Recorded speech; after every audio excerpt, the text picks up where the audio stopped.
ሰላም እንዴት ናችሁ? ዛሬ ደግሞ ለ7 መጠይቆች ብቻ ምላሽ በመስጠት እንዴት አድርጋችሁ ራሳችሁን የስኳር ምርመራ መመርመር እንደምችሉ እነግራችኋለሁ።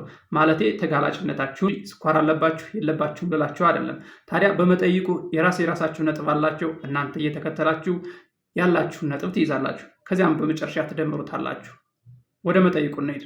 የመጀመሪያው መጠይቅ እድሜያችሁ ስንት ነው የሚለው የሚጠይቅ ሲሆን እድሜያችን ከ40 ዓመት በታች ከሆነ 0 ነጥብ እናገኛለን። ከ40 እስከ 49 ከሆነ 1 ነጥብ እናገኛለን። ከ50 እስከ 59 ከሆነ 2 ነጥብ እናገኛለን። 60 እና ከዚያ በላይ ከሆነ ደግሞ 3 ነጥብ እናገኛለን። ሁለተኛው መጠይቅ ደግሞ የሚጠይቀው ጾታችን ነው። ጾታችን ወንድ ከሆነ 1 ነጥብ ይኖረናል። ሴት ከሆነ ደግሞ 0 ይኖረናል። ሶስተኛው መጠይቅ ደግሞ በእርግዝና ወቅት የሚከሰተው የስኳር በሽታ ተገኝቶብን ከሆነ የሚጠይቅ ሲሆን ይህ መጠይቅም በእርግዝና ጊዜ የስኳር በሽታ ተገኝቶብን ከሆነ 1 ነጥብ እንሰጣለን። ካልተገኘብን ደግሞ 0 እንሰጣለን። አራተኛው መጠይቅ ደግሞ የቤተሰብ ታሪክ ሁኔታን ይጠይቃል።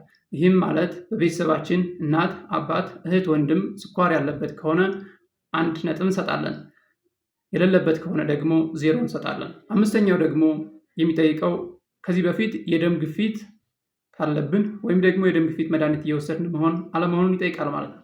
ስለዚህ የደም ግፊት በሽታ ካለብን 1 ነጥብ እንሰጣለን። የደም ግፊት ከሌለብን ደግሞ 0 እንሰጣለን። ስድስተኛው ጥያቄ ደግሞ እንቅስቃሴ የምናደርግና የማናደርግ መሆናችን የሚጠይቅ ነው። እንቅስቃሴ የምናደርግ ከሆነ 0 እንሰጣለን። እንቅስቃሴ የማናደርግ ከሆነ ደግሞ 1 እንሰጣለን። ሰባተኛው ጥያቄ ደግሞ ክብደታችን ከቁመታችን አንጻር ምን ያህል እንደሆነ የምናይበት መጠይቅ ነው የሚሆነው። እናም በዚህ ቴብል ላይ እንደምናየው ክብደታችን የተቀመጠው በፓውንድ ነው። ቁመታችን ደግሞ የተቀመጠው በኢንች ነው።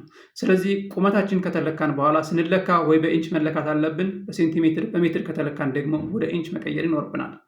እንዲሁ ደግሞ ክብደታችን በኪሎግራም ከሆነ የተለካ ነው ወደ ፓውንድ መቀየር ይኖርብናል።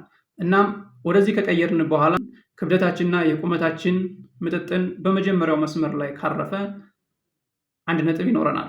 በሁለተኛው መስመር ላይ ካረፈ ደግሞ 2 ነጥብ ይኖረናል። በሶስተኛው መስመር ላይ ካረፈ ደግሞ 3 ነጥብ ይኖረናል። በመጨረሻም እነዚህን ያገኘናቸውን ሁሉንም ነጥቦች እንደምራቸዋለን። እነዚህን የደመርናቸው ነጥቦች ከ5 እና ከዚያ በላይ ከሆነ ለሁለተኛው አይነት የስኳር በሽታ ተጋላጭነታችን ከፍተኛ ነው። ስለሆነም የስኳር ምርመራ በቶሎ ማድረግ ይኖርብናል።